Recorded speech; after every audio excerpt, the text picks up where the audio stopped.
8 months.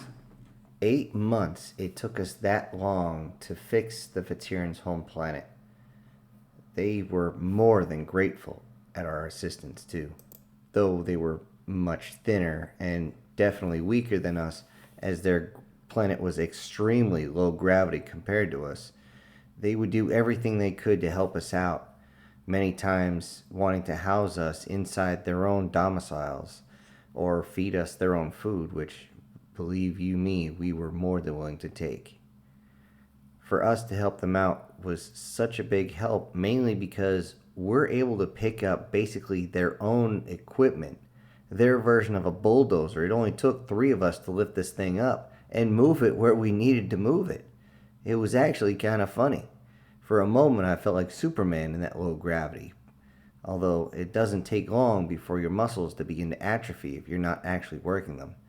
Kind of a side effect of being human. Thankfully, with our medical tech, we could kind of negate this, but it wasn't all that pleasant. In fact, it felt like thousands of needles poking into you full of acid, just to make sure your muscles didn't atrophy and your bones didn't degrade, just from being in this light gravity for so long. There were other issues, of course, but we were able to deal with it.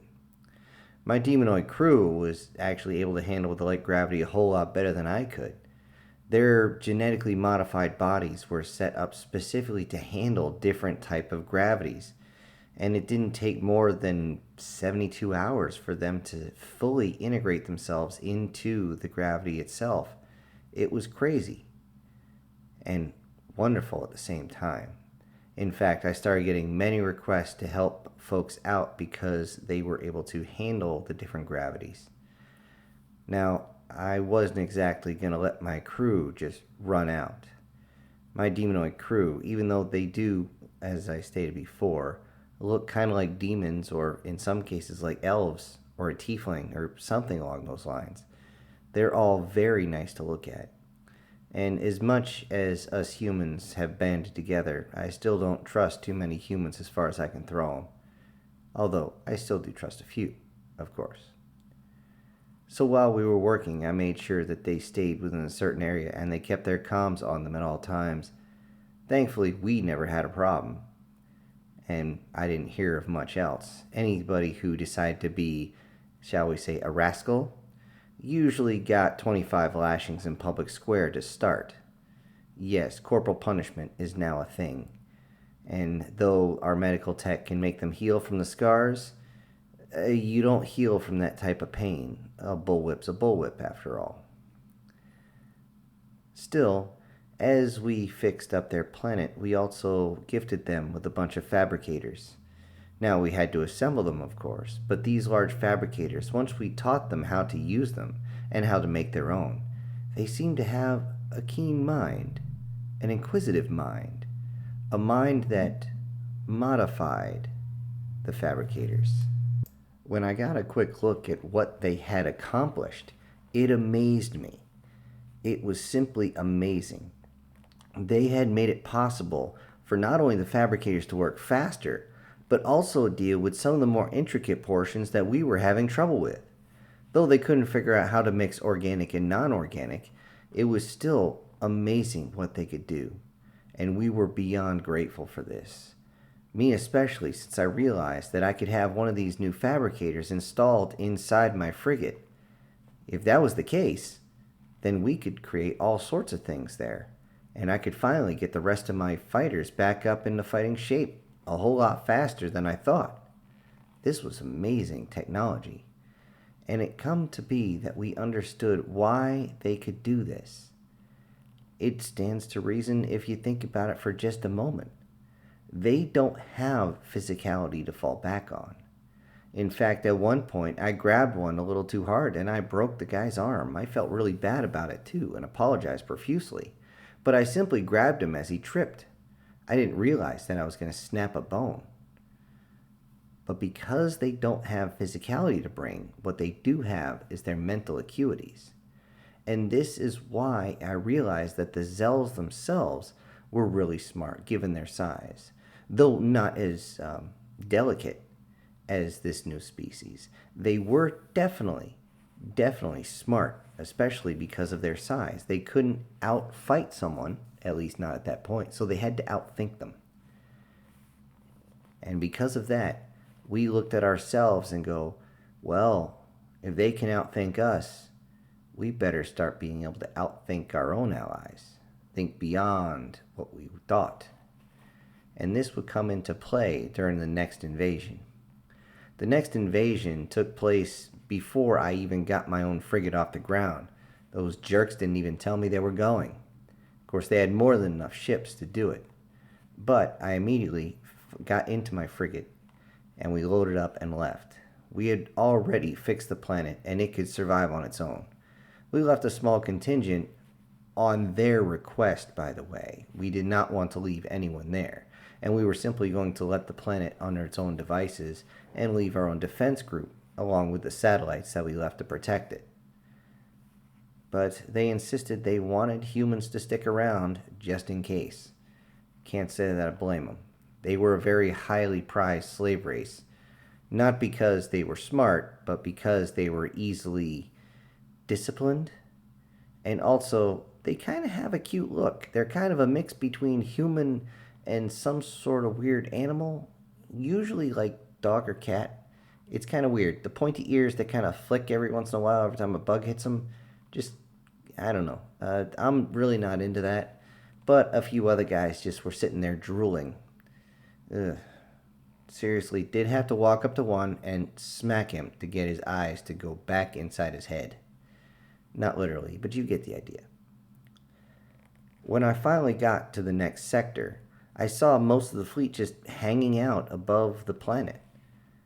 I got in communication with the fleet, and which was now called the Wolf Pack, and asked them why everybody was just holding position. I didn't see shuttles, I didn't see drop pods, I didn't see anything. Nobody was shooting. All that was left was some wreckage from some of the ships outside the planet's surface and what I assumed was some satellites. I got a response I wasn't expecting. We're testing a new weapon system. What? As it turns out, they had decided that going in guns blazing was costing too much in material and too much time. If we went in there and just destroyed the infrastructure, we had to wait, again, months as we rebuilt everything.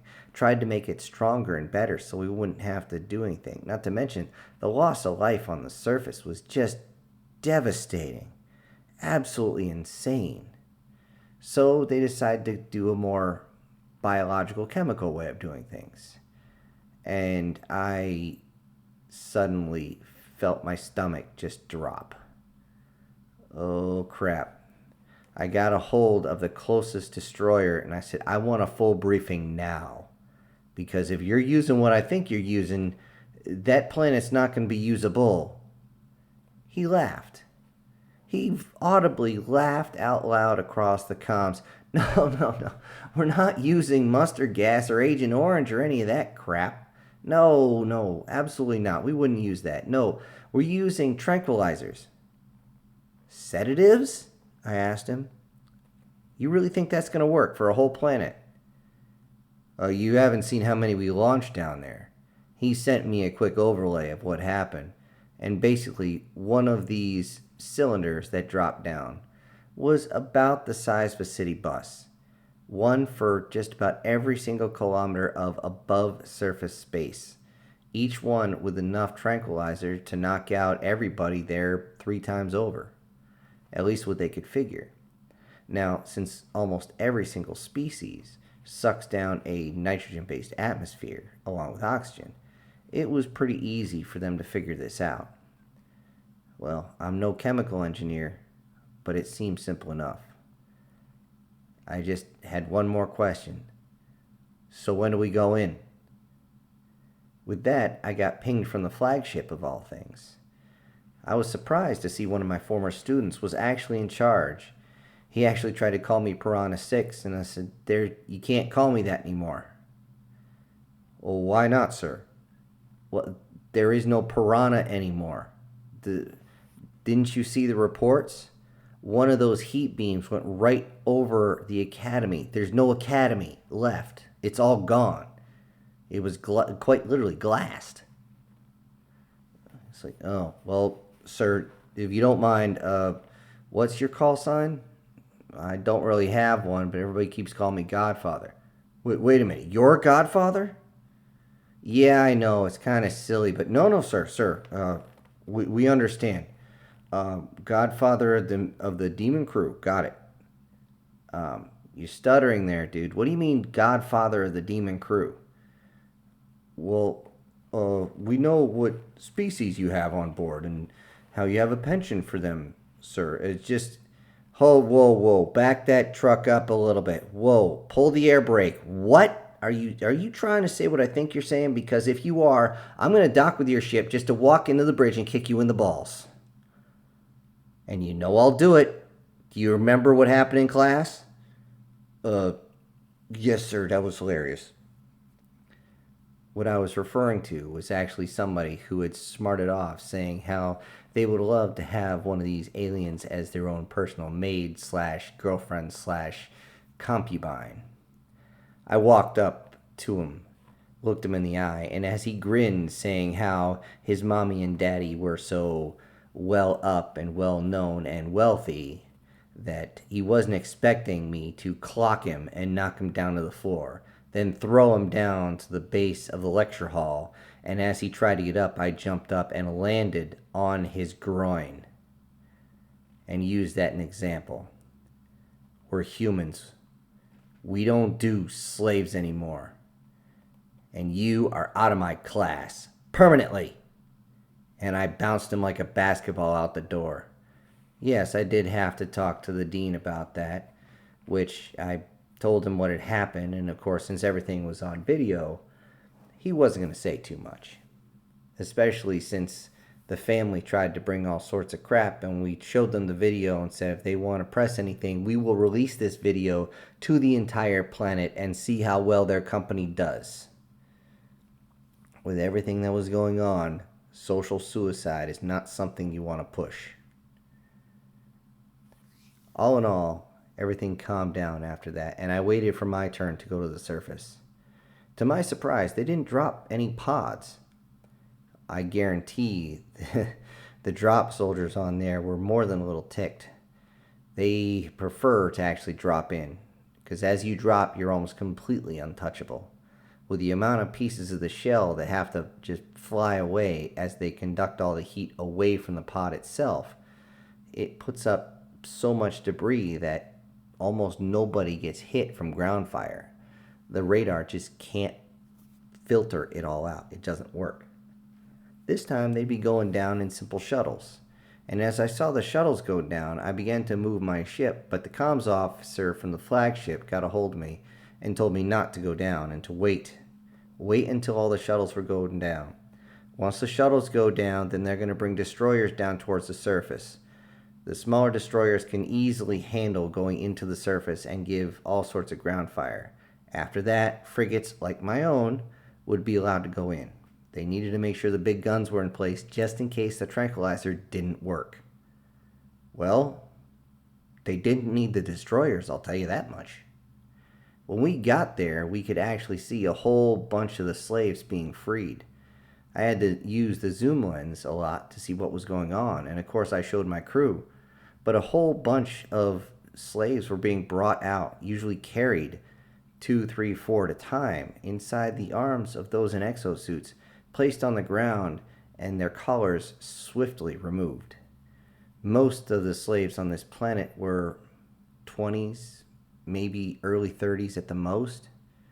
We didn't find too many children, which made us relax a little bit. That is, until we reached the castle. Yes, this species, the ones who controlled this area, the master of this. If you want to call her a duchess, then yes, be my guest. This duchess, when you look at her, looks almost like a, how do I put this? Think of a werewolf, but as a big-ass leopard. You know, long teeth and everything. She even purred if you complimented her. At least that's what I was told, but I never did see her outside the video screen. Inside, that castle was just packed with kids. I don't know why. This was strange to us. We did have to wake her ass up, and I remember watching the video feed as they asked her why she brought all the children in. At first, she snapped at, growled, and everything you would expect, but of course, watching one of her subordinates get his head blown off will definitely loosen her tongue just a little bit. She stated that she had brought the kids in because they were much highly prized. She wanted to know if they were worth how much. She was a straight-up businesswoman. I was, okay, then what's the business?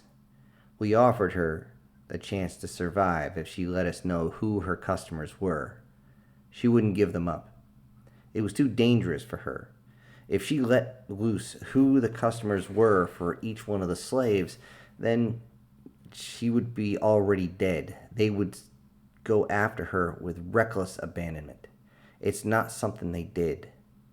You're never supposed to know who has what type of slaves, because knowing who has what type of slaves lets you know what type of penchant they're into. Whether they're into straight pleasure, whether they're into gladiatorial fighting, whether they're into training them, whether they're using them as simple housemates, or simply just as something to eat.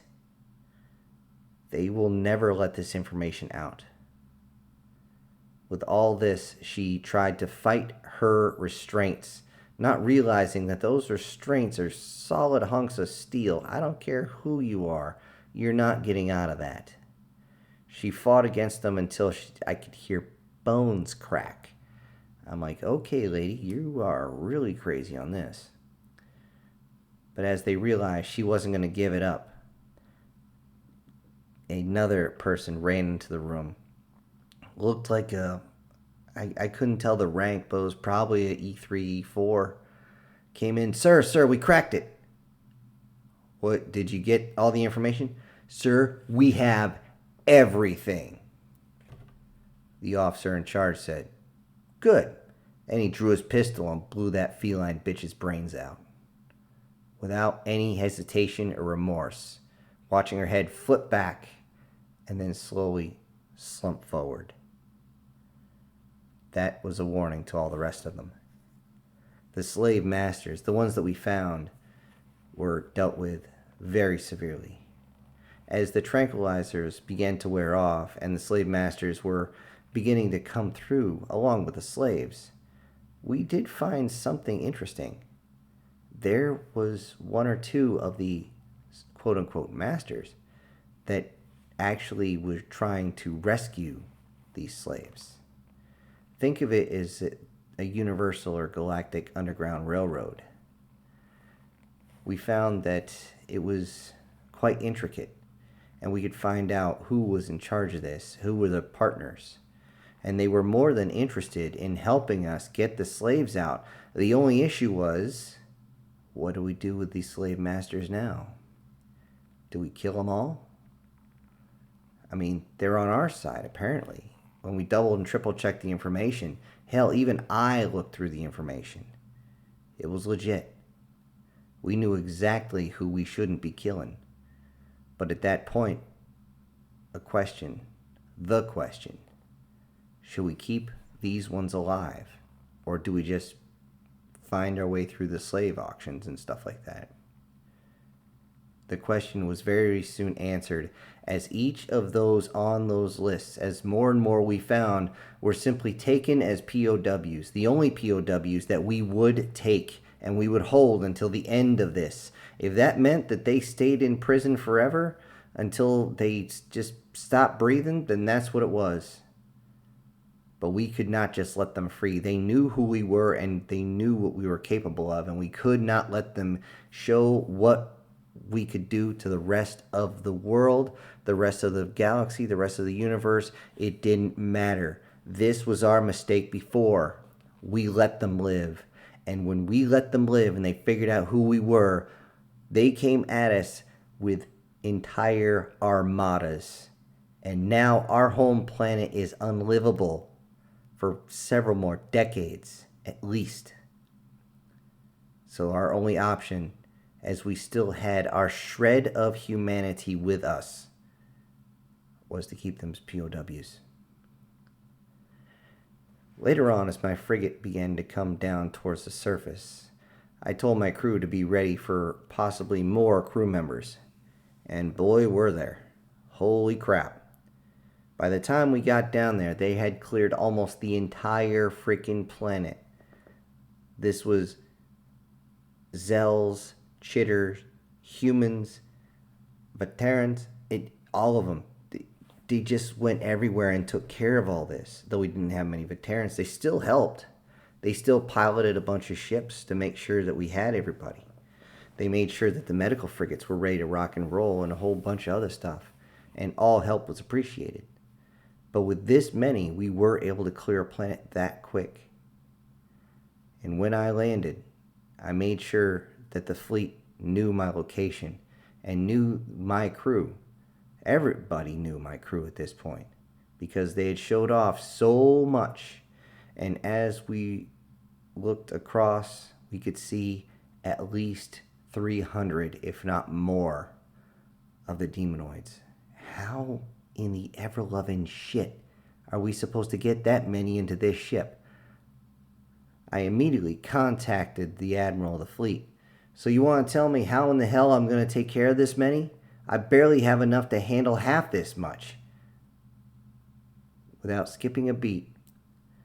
Yeah, this is Wolfpack 6. Yeah, you're not going alone. We're going to load them up on 2 additional frigates. You're going to head back and you're getting a new ship. I'm getting a what? Yeah, you're getting a new ship. Because you have shown that you can handle them and they want to stay with their own kind, it's time for them to move on to the next level. Okay. How long until I get this new ship? So, how long does it take for you to get back to Luna? Holy crap. See, everyone knew this at this point, that 3 times the distance of lunar orbit away from Earth, there was a massive fabricator system. Absolutely enormous. My frigate could just go in between each of the ribs of that thing and just duck and weave all day long, and we wouldn't even come close to touching the sides. Okay, Wolfpack 6, does this mean I'm going to have my own flotilla? Because if there is, I need to talk with who's in charge of that fabricator, because we got some things to talk about. Roger, Godfather 6.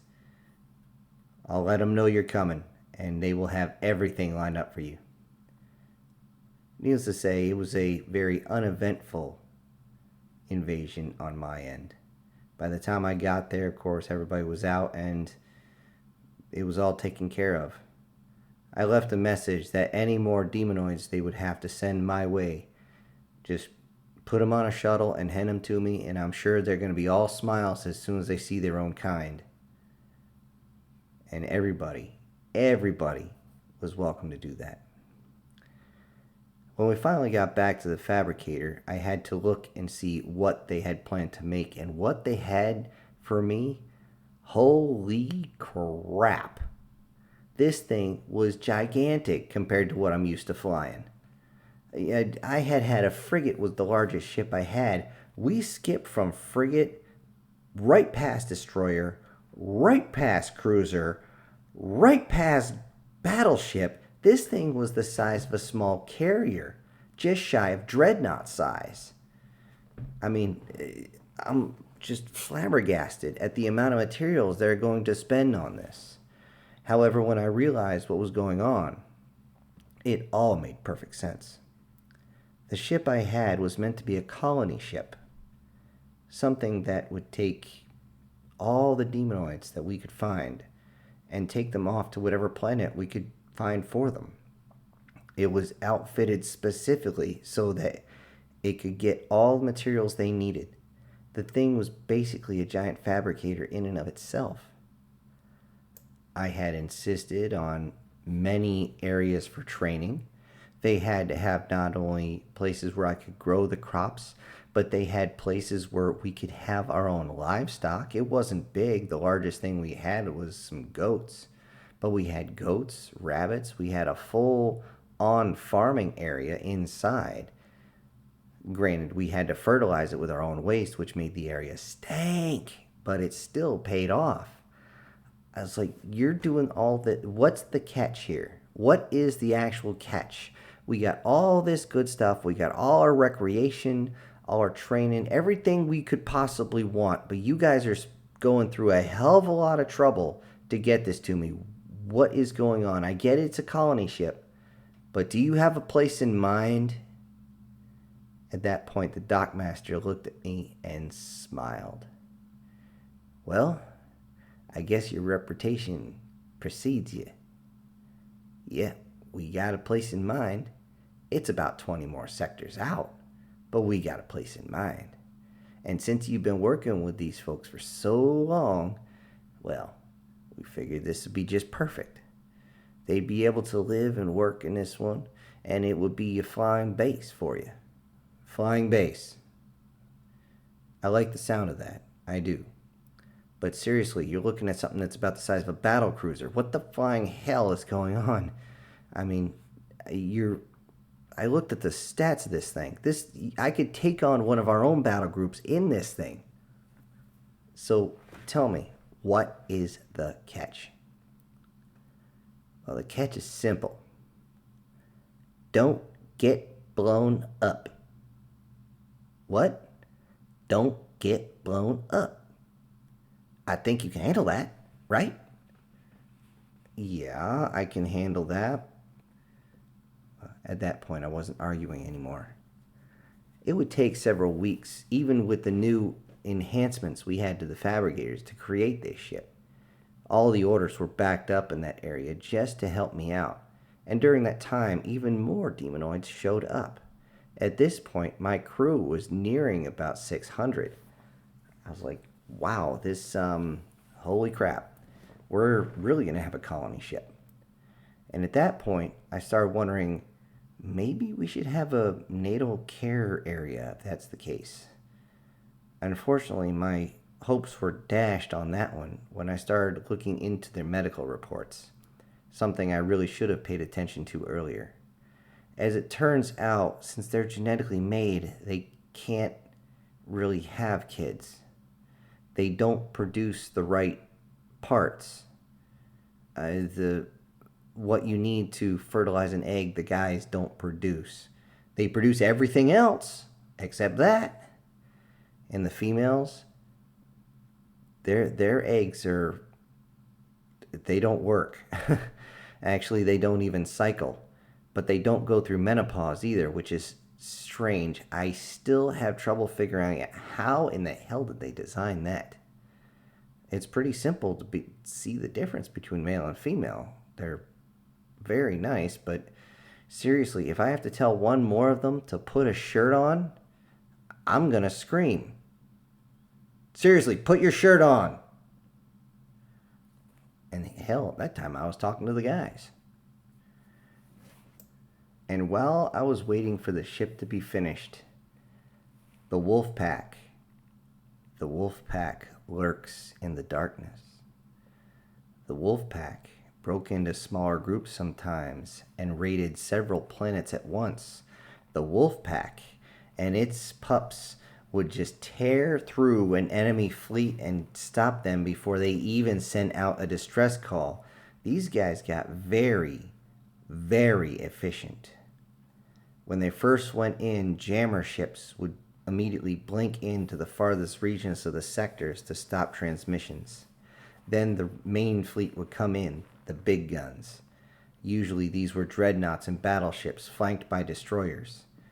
All the rest of the ships would hold fast for a little while. These main front battleships would take down everything. Didn't matter if it was a satellite, didn't matter if it was another ship. They immediately took them down. Ships that were surrendering were brought over. Unfortunately, we wouldn't dock with them, and they couldn't figure out why. We're not risking a ship. What are you, stupid? We know what they would do. Just for sheer spite, as soon as we dock with them, they'd blow their engines, and then there. Not only we lost the ship with whatever the hell's on it, but our own ship is now in tatters. I don't think so, pal. Sometimes a boarding crew would be sent over, sometimes not. It was up to the control and command of the captain. However, once they cleared space, the second line would come in. These were troop carriers, supply ships, frigates, whatever it might be, and immediately fighters along with any other support craft were launched. These would take care of any type of issue inside the atmosphere, and as they were launched, the cylinders, if used, would be launched down towards the surface to tranquilize the local population. The more of them that were passed out, the easier they were to handle. And once that was done, if there was any resistance, any serious resistance on the ground, that is, pods would be dropped, and behind them would be the transport craft, only about maybe 30 seconds behind. Usually at this point, anybody who was going to fire up at the pods would hit pretty much nothing but debris, as the shells of the pods were breaking away and causing so many decoys that, again, the computers would a lot of times simply shut down. They wouldn't even fire, as they couldn't lock onto a single target, as if they knew which target to go for. By that point, the pods hit the ground, and our men hit the ground running. And they spun their guns around and ended any slave master they found. At this point, I think the slave masters were starting to figure things out. Resistance was getting a lot more difficult. It wasn't that one would sit there with their entire fleet and wait for us. No. But instead, they would be waiting for the call to jump into another sector. We began to figure this out as we looked over to see one sector would have one battle group, another one would have two, this one had three, and then there was another one in another direction only had one, or this other one had three. And it seemed like they were waiting for the call to jump in and just ambush us. But our command played it as smart as possible. The slave masters had shown that they are not fools. They know what to do if they can do it. But our stealth technology, along with our jammers, made it very difficult for them to fight back. When our men were on the ground, ruthless. Absolutely ruthless. In many cases, when a demonoid was brought to me, many of them were shaking. They feared us humans a lot. They saw the sheer aggressiveness and hate and destructive capabilities we have, as many times some of their slave masters were quite literally ripped limb from limb in front of them, and that was horrifying, especially for the very young. And then they would sometimes cover themselves as our soldiers would reach down, grab those collars, and tear them off. Every time, probably thinking, you'd think by now they'd make them stronger than this. But it didn't matter. And then they would reach down, slowly pick up whoever it was who was a slave, and take them away from the area, get them behind the lines so they weren't in trouble, so they would not get hurt. This is how we took the planets. We took them as ruthlessly, as efficiently as possible, and we made sure that our fleets were not detected as best we could. We found a strange message coded as it went out. Our jammers couldn't stop this new coding as it went out. They claimed we were what they call the Grantaga. All I could say was, what the hell is a Grenchanaga? What the hell is that? It's a type of... What? Oh, you gotta be kidding me. They're wolves. It says it's a type of four-legged canine that hunts in packs. So wolves. Okay, why not? I guess they got that right for once. When my ship was ready, I immediately headed towards the front, stopping at every single planet that we had liberated so far. Unfortunately, what I saw on many of the planets was not pleasant. Much of the infrastructure had been destroyed. although on closer inspection, in some cases, it had been self-detonated. They tried to slow our forces down by destroying bridges and toppling over large buildings. Didn't work. All it did was piss them off. I know, I was a ground pounder back in the day. Still in all, as I got there, I would simply send out a message asking, "Do you got any more demonoids here? This is Godfather Actual." Usually, there wasn't any. By then, they had already sent them to me anyway. The ship, being as large as it was able to handle all this. Thankfully, most of the kids were well behaved, although more often than not, they were well behaved because they were conditioned to do so. I felt bad, really bad in many cases, as I would have to rush some straight into the medical facility and do everything I could to regenerate what had been taken from them.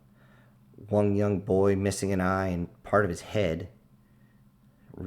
It was horrible trying to get his jaw back together, but thankfully we did. Some poor girl missing an arm and a leg. She was crying, screaming in pain as I looked, and I could see the tourniquets that were the only thing keeping her alive. Thankfully, we did regenerate her arm. She's still in physical therapy. We can regenerate a limb, but atrophy is still a thing. As I finally got towards the front line, the final planet that had been taken would come into view. I wasn't surprised at all to see that our fleet had moved around the planet and was taking up a defensive position, beginning to lay defensive satellites all the way around it, just to make sure that anyone who tries to sneak up behind us gets a real nasty surprise. But as I came up, I could hear a lot of chatter. A lot. So much so that at one point I actually had to disconnect from the system. It was just so much. The hell was going on down there? I reconnected really quick and I sent out a message asking, "Do you require assistance? I got a whole crew that want a piece of the action." Immediately I got a response from one of their radio operators from a destroyer.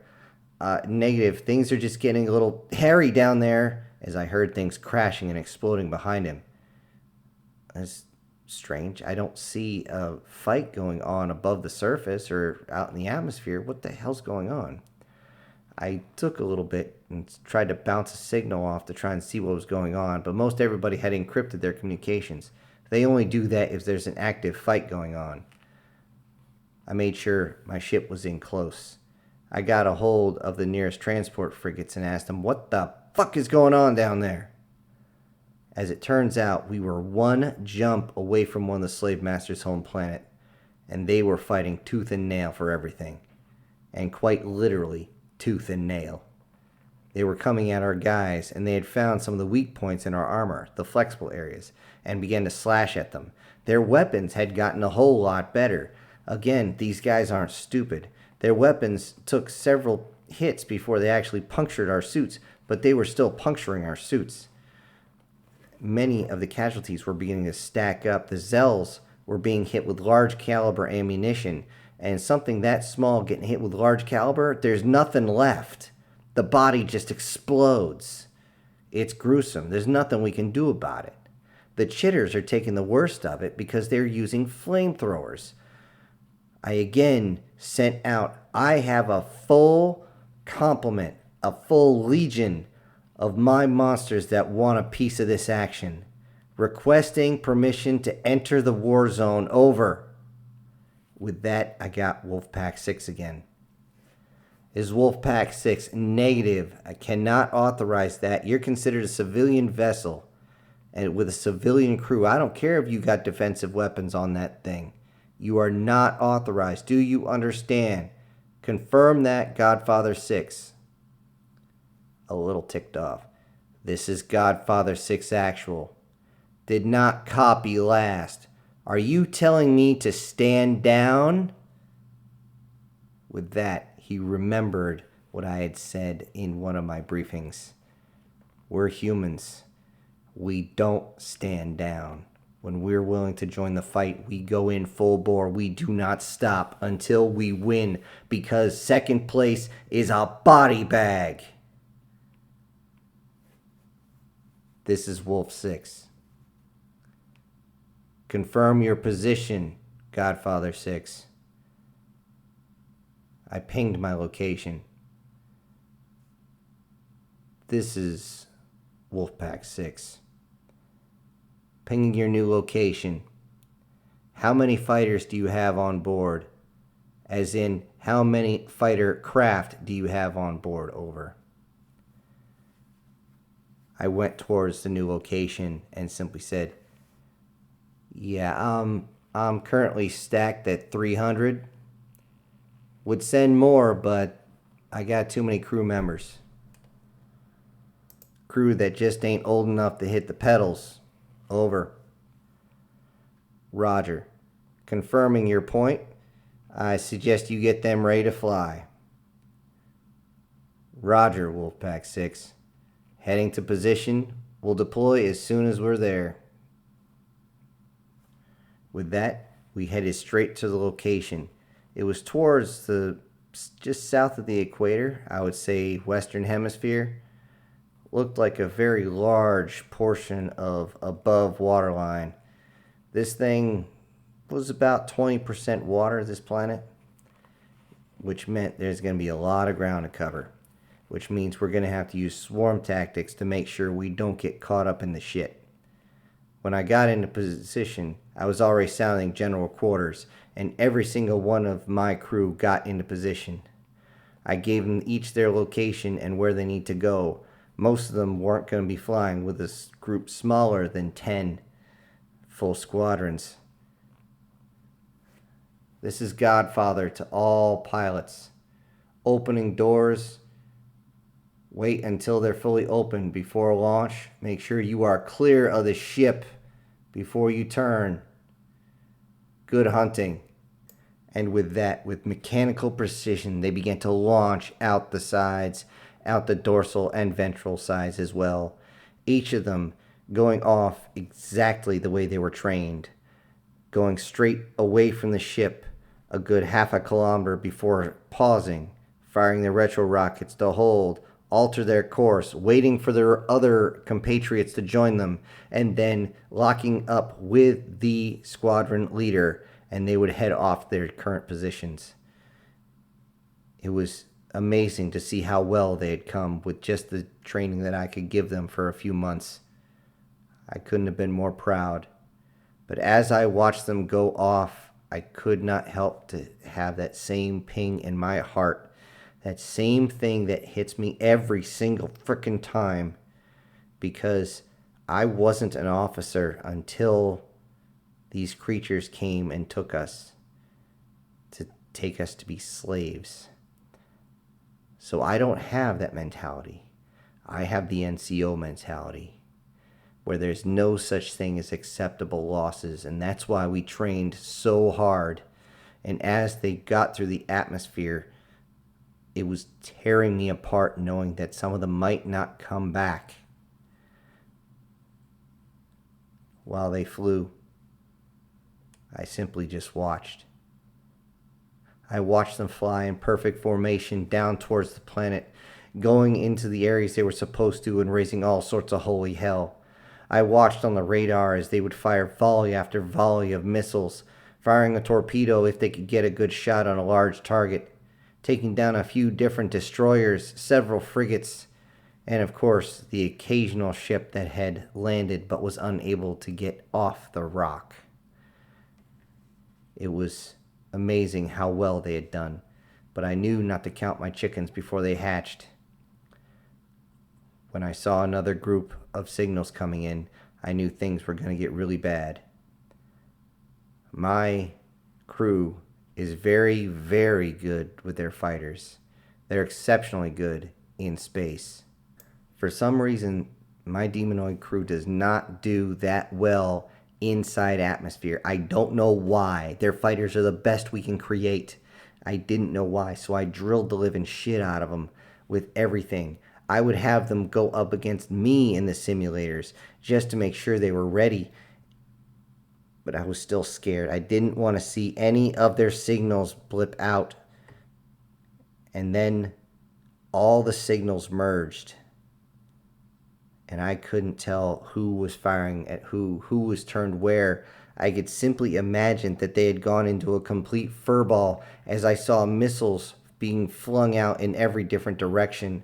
I saw many of the enemy signals disappear as I realized that they had got too close and the turrets on either side of their fighters had just torn the enemy apart. All right. Good. And everything was going good, but only for a moment. I started seeing our own signals start to fade out, and I could hear over as some of the younger crew who was watching everything on the radar screens start to cry out, screaming, because they realized the number, it was their friends that had been going down. They wanted them back on the ship, but there wasn't anything I'd do about it. These demonoids were just as pissed as us humans, and they wanted blood, and they were going to have it whether I called them back or not. It didn't matter. They wanted these slave masters. I don't know why they wanted them so bad, but they wanted them. They wanted them like somebody had burned them with acid. They wanted a piece of these guys, and they weren't just getting a piece. They were getting a whole flippin' enchilada. But there wasn't a damn thing I could do about it, not from where I was. And there wasn't any more fighters. I couldn't go and join them. I had fired the whole complement out. Oh, I should have told them to keep one for me, and I would have joined them. God damn it. I have to sit here and watch. And it is horrible. I have several of the young ones come to me and grab a hold of my arms. I have to open my eyes and disconnect from the system just so I could reach out, hold them. They're shaking. They're afraid that their friends are not going to come back. This ship is so large, I can't bring it down to the surface. Not in a gravity field like this. This one is actually just about the same as Earth. But this ship just does not have the anti-grav motors. I would need assistance, and I'm not even sure if I could belly land this thing without crushing it. So again, I sit and I wait. I wait. And I see all the signals moving around, left, right, up, down. And then I hear something I was not expecting. The alert. There, we had incoming. I checked the radar. I checked all the sensors that were coming in, the LiDAR and everything else. What in the ever-loving shit? How did they know we're here? They're coming in. They're everywhere. They're coming in. Somebody must have sent a signal out. How did they get a signal out? How did we jam them? How do we... Oh, fuck the encoded shit. They figured out the encoded shit. I began to turn my ship away from the planet and got myself some distance. I had several frigates on either side of me and a couple of destroyers. They all contacted me and told me that, Godfather, you got cover. You got kids on board, right? Yeah, Roger. Keep them safe, and we'll keep you safe. I grinned a little bit at this, but at the same time, I sounded general quarters, and even the youngest knew exactly what to do. Each of them got to their stations and got ready, locking onto any ship that may come in range so that we could lay waste to them. The wolf pack spun its bodies around as best they could, doing a complete flip and almost burning away from the planet to make sure they had enough space so they would not get caught up in the gravity well. I could see torpedo tubes opening. I could see gun ports being raised. It was magnificent. And what we ended up facing was insane. Though it was only one species that was facing us, we knew exactly who they were. This was those feline fuckers, the ones that we had taken down before, and they wanted blood. Well, guess what? You want a piece of me, motherfucker? You're going to get the whole thing. But guess what? I'm going to be really hard to chew. With that, I gave the order to all my crew. As soon as they're in range, fire at will. Say again, weapons free and fire at will. With that, I locked on the torpedo tubes. I had 6 launchers with a dozen reloads each, and I'm going to use every single one of them. And as they began to get close, I could see they were getting their turrets ready as well. When we got within firing range of the torpedoes and the missiles, everything started going off. Our entire fleet fired in from every single direction and out every single direction, as there is no up, down, left, or right in space. My alarms were starting to go off again on the other side of the planet. Oh, those sneaky bastards. This group here was a decoy. These guys are sent here to get shot up. Their larger force is going to come in on the other side. There's no way I could flip and burn and get on the other side of the planet in time, and neither could anyone else. We had to deal with these first. So we sent the signal back down to the planet, letting them know that we had incoming on the far side from the fleet. Oh crap. With that, I gave the recall order to the fighters. Everyone back up to the surface now. Rearm, reload. You needed everything. And with that, I could see the signals trying to raise themselves out of the atmosphere. I could just imagine them pushing 4 or 5 Gs. Their small bodies were surprisingly adaptable and could handle G-forces even better than a human's. But I still worried that they were pushing themselves too hard. Thankfully, when I saw a bunch of them break through the outer atmosphere and reach 0G as they got to me, I had the doors open as I was continually firing. Our turrets were already locked on and missiles were already on their way as well. I sent up all sorts of flak and decoys to make sure that we didn't take any direct hits. The main portion of the bow of the ship is severely armored for this particular reason, so I had to keep the nose pointed at whatever in the hell was coming at us. And as the fighters began to dock, the ship began to take a few hits here and there, just enough to shake it, but not really enough to do any serious damage. But shaking a few of the crew out of their seats. I actually disconnected, turned around and said, "I told you to wear your seatbelts, you dumbass. 4-point harness, now." They jumped up onto each of their seats, and I could hear them all clicking in as fast as possible. As soon as we were done with the battle group in front of me, I realized that almost all the fighters had docked in. We had to stay there for a little bit for the last few to actually get in and start rearming. And as they were, I actually closed the doors on them. I could hear a lot of them calling for me. "Godfather, open the doors. We're going to rearm and reload, but we got to get back out there." Not unless everybody's rearmed and reloaded. And with that, they didn't realize what was going on at first. I had to brief them really quick. They're on the other side of the planet, and they're coming in hot. Real hot. They didn't realize until they looked on their sensors. Oh, crap. And by the time I had begun to flip over my ship and try to bring myself around the planet, almost the entire wolf pack had done the same thing. The dorsal guns that laid waste into the first ship that cleared the horizon of the planet, oh, I can hear the laughter in those slaughter right now. With this, we began to look down and see what the enemy was doing. They had no interest in this planet anymore.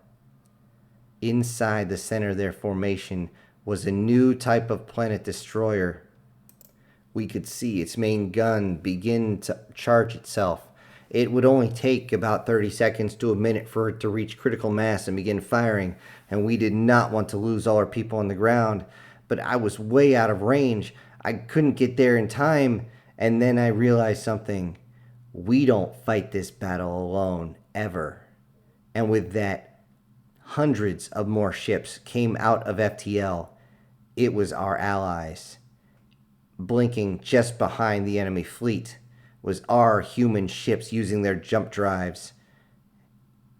And it was a fucking slaughter. They had not realized that we were not using the entire force, as several other fleets had been called in from whatever planet they were trying to defend, and they started tearing that planet destroyer apart. And when it blew, the debris spread across the area. Unfortunately, we couldn't stop it from entering the atmosphere, and large pieces would end up smacking themselves on the ground, but it was better than having the entire planet incinerated. But the debris field did another thing. It started to rip into the enemy fleet as well. The explosion itself didn't do much damage, but seeing large chunks crash into their battle cruisers and almost snapping them in half was a glorious sight.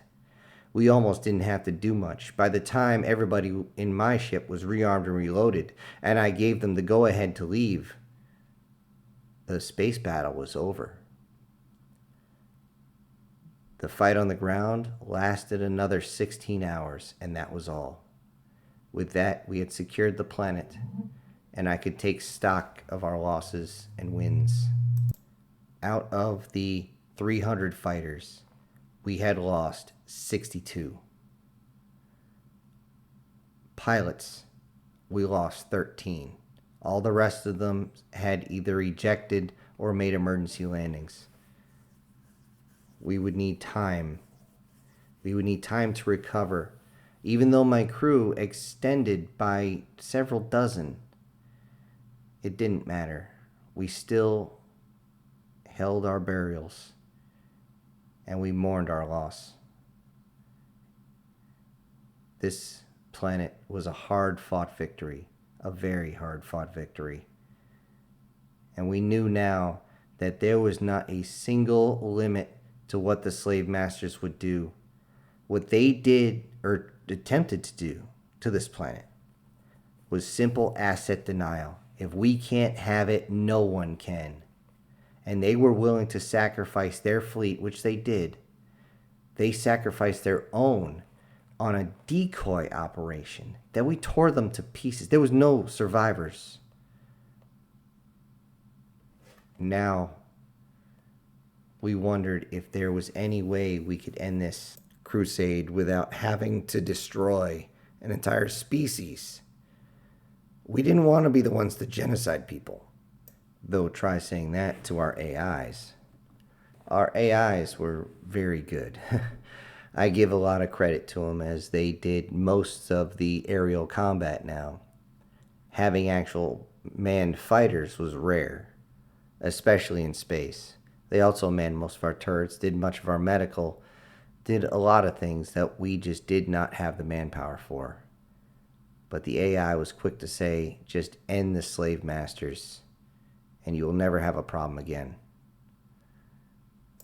I'll admit, we thought about it, but we're going to stick with the original plan. But for right now, it's back to refitting this planet that we've basically torn asunder with this battle. Plus, now I have a lot more crew that needs training, and as a celebration for surviving the battle, a few of the other crew have decided to make us dinner. We'd better fuel up, because you never know what the next planet's going to bring you. And since it's going to be one of the homeworlds, oh boy.